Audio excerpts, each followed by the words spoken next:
가지 질문을 하는데요.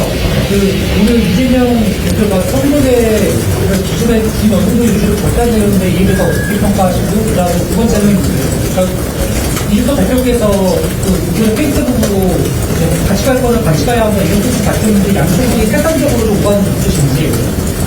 새로 미래측이랑요? 예. 첫째로 선거제에 대해 가지고는, 이재명 대표가 이번에 입장 발표하면서 본인의 여러 가지 고민을, 열거하셨습니다. 근데 사실, 이재명 대표께서 대선 과정에서 이미 확약하신 것이고, 그에 더해가지고, 과거에 민주당이 주도해가지고 통과시킨 선거법입니다. 그렇기 때문에 별다른 상황 변경은 없었고, 오히려 지난 몇 달간의 과정 동안에 이재명 대표가 개인이 추구한 어떤 다른 목표와의 갈등을 좀 일으킨 것이 아니냐 이런 생각을 하고, 그럼에도 불구하고 결국 본인이 준위성정당이라고 표현한 지난 선거와 별 다름없는 그런 움직임을 하게 된 것에 대해 가지고는 그와 별개로 또 비판 여론이 있을 것이다 이렇게 생각합니다. 그리고 저는 한동훈 위원장 같은 경우에는 항상 이재명 대표에 비해서 도덕적 우위라든지 아니면 준법성을 강조하는 것 같은데, 이재명 대표는 그런 선택을 했다 치고 평생 준사법의 영역에서 삶을 살아오신 한동훈 위원장께서는 현재 선거법에 준하는 그런 어떤 정치 행위를 하실지, 아니면 본인이 또 어떤 다른 레토릭으로 이것을 회피하려고 하실지 기대가 됩니다. 원래 검사는 불만 없이 법을 집행하는 사람 아니겠습니까? 법에 대해서 다른 해석을 하는 집단이 아닌 걸로 알고 있는데, 선거법에 대해 가지고는 취지에 맞지 않는 다른 해석을 할 것 같다. 그리고 이미 그런 준비를 하고 계시다고 들었습니다. 그래서 법과 원칙에 따라서 한다는 주장 앞으로 하지 않으셔도 될 것 같습니다. 만약에 어떤 다른 판단 하신다면. 예. 그거 이제 그거는 새로운 미래. 대표님. 새로운 미래.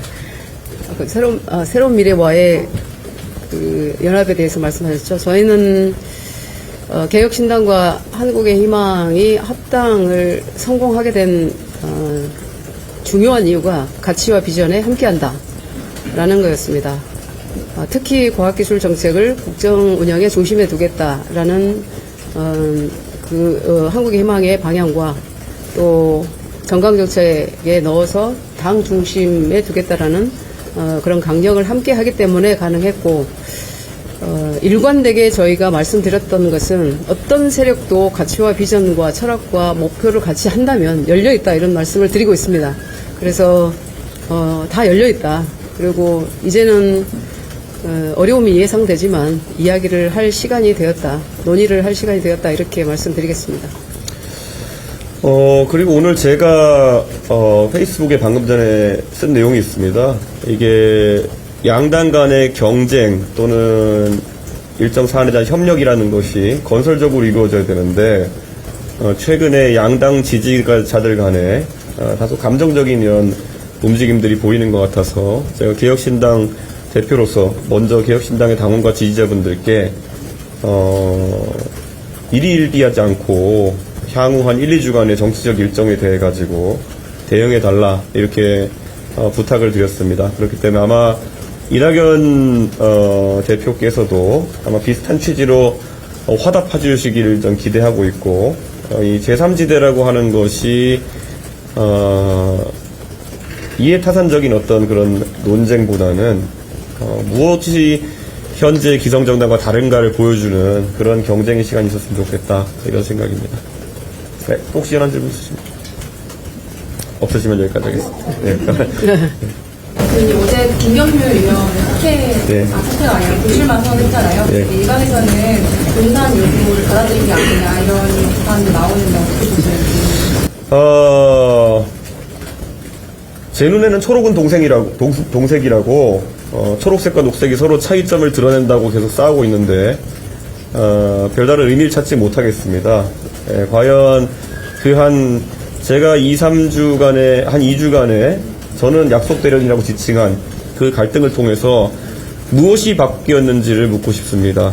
예를 들어서 박정훈 대령에 대한 대통령과 한동훈 위원장 입장이 바뀌었는지, 아니면은 뭐 홍범도 장군 흉상 이전과 같은 그런 이념적인 문제에 대한 입장이 새로 나온 것이 있는지, 여기에 더해가지고 뭐 공천 갈등이라는 거는 그들의 내부 간의 다툼인 것이고, 그것에 다른 정당들이나 아니면 국민들이 관심을 갖게 만드는 거야말로 반정치가 아닌가, 이런 생각을 합니다. 그리고 저는 솔직히 말하면 아무리 지금 나는 초록색이요, 나는 초색이요, 저쪽은 녹색이요 이렇게 가르려고 한다 하더라도 결국 초록은 동색이고, 예. 결국에는 나중에 가가지고 상호 공존하려고 하는 세력일 것입니다. 그것을 우리 국민들께서는 잘 알고 계십니다. 그렇기 때문에 그런 노력하기보다는 정책 경쟁과 그리고 진지한 정치개혁 경쟁이 났으면 좋겠다, 이런 생각입니다. 얼마나 황당합니까? 선거 앞두고 그런 생산적이지 않은 갈등으로 언론에 노출이 많다는 것이. 양당이 위성정당 만들겠다고 공한 상태라 가지고 우리 개혁신당이 지역구에서 공석을 얻게 되면 사실상 혼내가 불가능한 상황인데 이렇게 생각합니다. 개혁신당도 위성정당을 만들 수 있습니다. 네, 자신 있습니다. 네, 그런데 그것과 별개로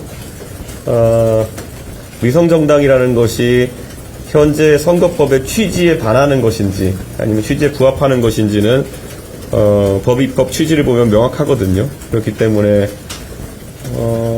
정말 양당이 이것이 문제라 생각하면은 법을 개정했어야 되는 것이지, 이재명 대표의 그런 어떤 입장 발표처럼 고심 끝에 준위성정당 뭐 이런 거는 고심의 흔적이 보이지도 않고, 저는 그냥 직무유기였다, 저는 이런 생각을 합니다.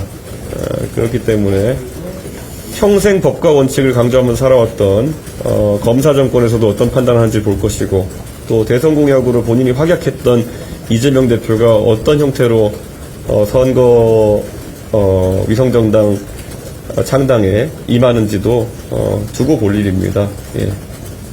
예. 신임 지역구는 언제쯤 아무래도 관심이 많은 부분이다 보니까 전략적인 판단을 안 할 수가 없습니다. 그리고 개혁신당이라고 하는 저희 신당이 창당된 이후 결국에는 지지층의 조성도 과거와 많이 달라졌고, 무엇보다도 지역적인 지지층의 특성도 좀 달라졌다는 생각이 듭니다. 그렇기 때문에 당대표로서 우리 지지층의 어떤 그런 바뀐 조성에 따라 가지고 전략적 판단을 하는 것은 당연할 것이고, 우리 양현자 대표께서는 마중물의 역할로서 먼저 판단을 하시고, 또 본인의 삶의 스토리와 부합하는 판단을 먼저 하셨지만은, 오늘 이 옆에 서 있는 우리 지도부와 핵심 관계자 일원 모두 다 각자 지금 마음 같아서는 전장으로 달려가고 싶은 생각이겠지만은 전략적인 판단을 같이 해주십사 제가 부탁을 드렸고, 그래서 저희는 그에 따라 순차적으로 저희가 저희 판단을 알릴 수 있도록 하겠습니다. 저의 출마도 전략적 판단이었습니다. 굉장한 전략적 판단이었습니다. 예, 예, 예.